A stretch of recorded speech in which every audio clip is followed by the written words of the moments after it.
Alhamdulillah beberapa waktu yang lalu ada teguran yang diberikan oleh Bapak Mendagri kepada beberapa kepala daerah termasuk dari kami pada Bupati Wali Kota karena rendahnya penyerapan insentif nakes. Nah, hasil evaluasi yang dilakukan oleh pemerintah pusat, ternyata pandemi COVID ini mulai berdampak kepada kerentanan sosial yang ada di masyarakat. Untuk itu, sebagai support terhadap masyarakat, individu maupun kelompok yang terkena potensi rentan sosial atau resiko sosial, penting halnya kita bisa mempercepat penyaluran bansos maupun dari pengaman sosial. Maka dari itu keluarlah Inmendagri nomor 21 tahun 2021. Rekan-rekan dari BPKP, dari Kemenlu yang saya hormati, berdasarkan data yang kami terima dari beberapa pemerintah daerah, hampir seluruh provinsi sudah kami terima, dengan beberapa kabupaten kota saja dulu. Sampai dengan 3 Juli 2021 atau Jumat kemarin, kami menghimpun ada sekitar 15,11 triliun dana bansos yang ada di APBD dalam bentuk uang maupun dalam bentuk barang. Namun realisasinya baru sekitar 30,07% atau 4,54 triliun rupiah. Yang terbagi di provinsi sudah 36,7% atau sekitar 3,28 miliar, namun di kabupaten kota baru 20,43 atau 1,26 triliun. Kami melakukan beberapa kali tinjauan lapangan mendampingi Bapak Menteri Dalam Negeri. Contoh kemarin kami ke Bekasi dan Depok. Ternyata penganggaran bansos yang ada di Bekasi dan Depok rata-rata sebagian besar digunakan untuk bedah rumah. Dalam bentuk bansos, dalam bentuk barang. Nah, ini tentunya menjadi kendala tersendiri apabila pemerintah daerah sudah melakukan kontrak. Beda halnya apabila kita belum kontrak. Kenapa kami sampaikan beberapa pemda seperti itu? Bansosnya ternyata dalam bentuk barang yang diserahkan. Namun barang yang diserahkan ternyata bukan dalam bentuk pangan, gizi ataupun vitamin, tapi dalam bentuk apa? Nah, di tengah pandemi COVID ini, maksud dari Inmen 21 adalah untuk mempercepat proses bansos baik dalam bentuk uang maupun dalam bentuk barang, namun orientasinya adalah dalam bentuk pangan. Untuk itu tentunya kami sangat berharap apabila ternyata Bapak Ibu yang ada dalam status PPKM level 3 maupun level 4 bisa segera memprioritaskan alokasi penggunaan bansos dalam bentuk uang ataupun barang, dan barang dalam bentuk pangan, gizi, vitamin, itu menjadi hal yang perlu kita kejar. Yang pemerintah daerah menerapkan PPKM level 3 maupun level 4. Kalau ternyata dalam profil APBD-nya didapati ada penganggaran seperti tadi kami sampaikan, bedah rumah, bantuan misalnya kuota internet kepada miskin. Kalau ternyata dipandang perlu direalokasi kepada bansos dalam bentuk uang, kalaupun barang dalam bentuk pangan, itu jauh lebih baik. Jadi harapan kami sebenarnya adalah memprioritaskan arah realisasi bansos dalam bentuk uang atau kalaupun barang dalam bentuk pangan, gizi maupun vitamin. Nah, Bapak Ibu yang saya hormati, kami paham betul bahwa kami merekam, mendapatkan informasi bahwa kami ada ragu mencairkan bansos ini. Kenapa? Karena di APBN ada Pak, ada PKH, ada bantuan langsung tunai, banyak sekali. Jelas Bapak Ibu bahwa pemerintah daerah dalam hal pelaksanaan harus berkoordinasi dengan stakeholder yang ada di lapangan, yang ada di masyarakat. Bisa Babinkan Tipmas, bisa Babinsa, bisa Satlimas, bisa PKK, bisa Posyandu, bisa Dasmawisma, bisa RT RW, tokoh pemuda, tokoh agama, libatkan. Karena kami sangat meyakini stakeholder yang ada di lapangan paling paham betul bagaimana kondisi yang ada di daerah. Jadi paham betul. Kalaupun ternyata ada masyarakat yang tidak terdata dalam DPKS namun punya rentan resiko sosial, silakan jangan ragu untuk bisa berikan. keterlibatan di PKP, bekerjasama dengan aparat kepolisian dan kejaksaan itu juga kami sarankan agar Bapak Ibu bisa lebih pede atau lebih confidence terhadap mekanisme penyaluran bansos di tengah pandemi COVID-19 ini. Nah, jadi intinya adalah kami bisa panjang lebar, tolong Bapak Ibu bisa percepat realisasi bansos, yaitu bansos yang memang arahnya untuk pangan. Kalaupun di APBD ada bansos yang arahnya di luar pangan seperti tadi kuda rumah dan bisa dialokasi untuk bansos dalam bentuk pangan atau tunai, itu jauh lebih baik. Nah, satu hal yang menarik adalah karena sekarang dunia media sosial sungguh bisa dikatakan menyentuh sendi-sendi kehidupan masyarakat. Media streaming, lalu bupati wali kota, dinsos sudah turun ke lapangan memberikan bantuan, dokumentasikan, infokan ke media streaming tadi bahwa di tempat Bapak Ibu sudah bergerak. Karena sekarang banyak sekali pemberitaan-pemberitaan yang dikatakan mohon maaf justru hoax yang muncul yang di depan. Karena ini kan kami kompilasi sebagai penerapan ada progres. Nah, progres ini kami input setiap input untuk bisa nanti dikompilasi dengan bagaimana bansos APBN juga sudah bergerak. Yang bisa dikatakan mungkin lebih cepat dibandingkan bansos yang bersumber dari APBD. Sinergi bersama APBN dan APBD dalam menjaga kerentanan yang ada di masyarakat, kerentanan sosial, mudah-mudahan bisa mengeliminir, mereduksi dampak COVID-19 khususnya bagi mereka yang benar-benar punya risiko terhadap masalah sosial.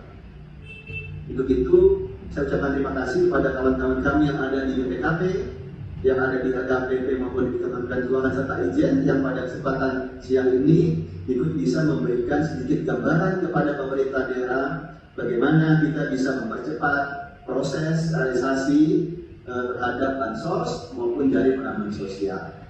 Maka kami sampaikan Bapak Ibu bahwa inventaris ini sebenarnya terdiri yang mengatakan oleh pemerintah mendorong peningkatan permohonan dan pemberian bantuan sosial kepada individu, pemerintah masyarakat yang terdampak COVID sebagai upaya pemulihan ekonomi nasional. Itu pokok-pokok yang memang berarti dalam inventaris itu, makanya beberapa hal mungkin kami sampaikan bahwa pemerintah daerah diminta dalam mengimplementasikan dan instruksi, maka poin-poin penting yang perlu kita sampaikan ada 3 hal dengan Bapak Ibu. Pertama adalah agar seluruh daerah diminta tentunya harus sekarang melakukan upaya. Pertama adalah melakukan percepatan alokasi anggaran, ya, di samping juga memberikan anggaran yang cukup dalam APBD untuk pendanaan bansos dan JPS dari penanganan sosial atau sosial sektor. Dalam APBD tersebut, maka penyediaan maupun pengalokasiannya dapat disediakan tentunya melalui optimalisasi penggunaan belanja BTP, belanja atau juga BTP yang jatuh sesuai dengan peraturan pemerintah. Tentunya bisa mengacu pada Permen Dagri nomor 39 tahun 2020, ya. Dan juga Permen Dagri nomor 7 tahun 2020 tentang pengembangan sekolah daerah. Itu poin-poin penting yang perlu kami sampaikan. Kemudian kedua adalah memberikan bansos ataupun jaring pengaman sosial dalam APBD ini. Tentunya ada poin-poin penting yang perlu kita memberi perhatian. Pertama adalah dalam rangka memberikan bansos ini, termasuk apabila tidak hidup tersebut ada di dalam APBD, bukanlah tadi mungkin Pak Dirjen sudah mengatakan, ditambah lewat apa? Lewat mengalokasikan dari BPT belanja terbuka. Menerima bansos tentunya dapat diberikan lewat SKPD, lewat perangkat daerah yang bisa melakukan pemberiannya secara langsung, secara fungsional berdasarkan nanti ada mekanismenya yaitu RKD yang disampaikan kepada BPKD. Kemudian terakhir adalah yang ketiga, koordinasi dalam pelaksanaannya. Dalam kaitan ini, koordinasi tentunya bisa dilakukan kepada berbagai unsur yang terlibat, antara lain PTMB, ya, termasuk juga kepala desa atau kelurahan, Linmas, Babinsa, termasuk juga Satpol PP dan juga tim penggerak PKK, Posyandu maupun tokoh masyarakat, tokoh agama dan juga tokoh pemuda, tenaga kesehatan, kaum taruna dan nelayan. Dan ini memang koordinasi itu sangat penting, termasuk juga tugas tugas yang menggunakan lahan pengelolaan bansos ini. Kami berharap tentunya Bapak Ibu khusus dari pemerintah, khusus dari pemerintahan, agar juga tadi disetujui terkait dengan realisasi terhadap belanja-belanja ini. Untuk kami sedikit menyampaikan bahwa untuk bansos Pemda secara anggota rata masih menganggarkan hanya dari sisi anggaran memang kita mengatakan 14,81 triliun rupiah. Katakan dulu kan sudah masuk ke register 2021. Anggaran untuk itu 13,6 triliun dan itu dari pengelolaan sosial itu 7,3 triliun. Namun rata-rata bansos yang berealisasi baru 9,01% dari yang berdapat. Artinya kalau posisi sekarang pada bulan Juli, idealnya sebenarnya sudah hampir 40-50% harusnya. Tapi anggaran secara rata itu Pemda baru merealisasikan bansos itu belum 9%. Bahkan itu hanya 23% yang dilakukan yang disediakan baru terrealisasi 3,6%. Kemudian juga CPS baru sekitar 39,2%.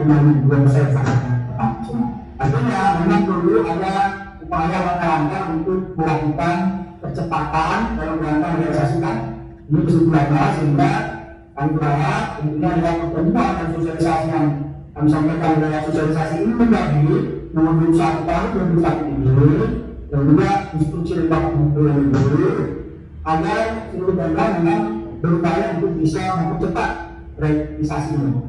Bahkan ketika ada yang disampaikan bahwa ada kesimpulan anggarannya juga tahu memang dengan adanya posisi sekarang sudah ada di Mendagri ya, terkait dengan PPKM darurat maupun sekarang sudah PPKM level 3 dan 4 pada daerah-daerah yang masuk dalam koridor itu agar menyiapkan tentunya alokasi dana dari APBD untuk melakukan pembebasan ataupun penyaluran bantuan sosial atau dari penanganan sosial safety net secara mencukupi. Kemudian itu kalau tambahan disampaikan dan juga segera bisa dikoordinasi tentunya dengan unsur-unsur terkait dalam rangka untuk bisa melaksanakan. Kemudian yang pertama, jika BCT tidak cukup, dilakukan penjadwalan ulang capaian program dan kegiatan dengan memanfaatkan bekas yang tersedia dan relokasi ke BCT. Dan jika APBD juga tidak tersedia atau cukup, optimalisasikan BCT. Nah, kemudian segera direalisasikan anggaran yang tersedia. Nah, kemudian cairkan BCT berdasarkan rencana kebutuhan belanja. Kemudian selanjutnya di Mendagri ini yang perlu kita highlight juga bahwa kepala daerah yang menetapkan penerima bentuk satuan dan jumlah bansos. Dasarnya apa? Adalah kebutuhan berdasarkan analisis yang mendalam dan matang dan data yang dapat dipertanggungjawabkan. Belum tentu telah memperhitungkan dampak sosial dan ekonomi. Dan yang terakhir, Mendagri ini juga memesankan pada kita semua agar dilaksanakan secara tertib, taat pada peraturan perundang-undangan atau patuh comply, efisien, ekonomi, efektif, transparan, dengan memperhatikan equity dan equality, termasuk kecepatan dan kepatutan terhadap seluruh aturan main yang ada untuk akuntabilitas. Nah, di hitung kelima Mendagri 21 tahun 2021 ini, kawan-kawan sekalian, APIP ditugaskan bekerjasama dengan BPKP melakukan konsultasi atau pendampingan. Memang salah satu tugas pengawasan itu adalah di mana institusi pengawas itu menjadi consulting partner atau melakukan asistensi terhadap kegiatan penyediaan dan percepatan penyaluran bansos atau JPS. Nah, bagi masyarakat lokal yang bersumber dari APBD selama kegiatan ini berlangsung dan kemudian pasca kegiatan dilakukan atau selama kegiatan juga pantasnya dilakukan juga review dan monitoring, dan setelah kegiatan dilakukan post audit untuk memberikan keyakinan memadai bahwa kepatuhan dan keyakinan itu telah dicapai selama penyesuaian administrasi yang terdiri dari rencana kebutuhan, daftar penerima manfaat, dan penyesuaiannya terhadap dinamika penerima manfaat, keyakinan memadai terhadap bisnis prosesnya, tata kelolanya, dan kemudian pada akhirnya kita memperoleh sebuah laporan pertanggungjawaban yang proper. Nah, baik dan benar. Nah, di dalam surat Mendagri khususnya kepada para inspektur Indonesia Provinsi Kabupaten Kota melalui surat nomor 700 garis 1101 yaitu 29 Mei 2020 khusus yang menekankan terkait dengan pengawasan penyaluran bansos untuk penanganan pandemi COVID-19. Diperintahkan di sana agar API, Inspektorat Daerah itu melakukan asistensi yang lebih intensif.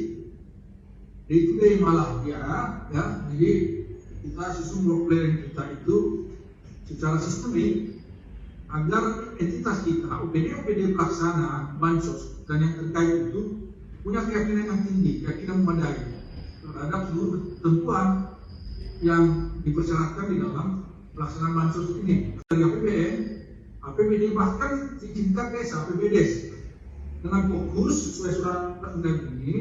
Pertama, yakinkan penerima bansos itu sudah tepat sasaran dan tidak ada overlapping data. Untuk ini dimohon selalu, ya, tidak bosan-bosan yang kembali kami ingatkan, dimohon selalu berkoordinasi dengan institusi yang memang punya otoritas di dalam menata kelola data-data bansos ini. Nah, antara lain dengan data DTKS, Kemsos. Nah, oleh karena itu DTKS itu diacu di dalam penyaluran bansos dan diyakinkan juga bahwa API telah melakukan pendampingan, melakukan verifikasi, validasi sehingga kita peroleh data yang mendekati valid dan kemudian dinamikanya itu ada proses pencairan data sesuai dengan perkembangan keadaan di daerah, perkembangan keadaan di daerah yang maksud saya di sini. Dampak pandemi COVID-19 ini terhadap angka pengangguran baru ini sangat dinamik juga. Nah, ini semua sangat dinamis. Jadi kalau ada yang salah satu data itu sangat wajar kawan-kawan semua.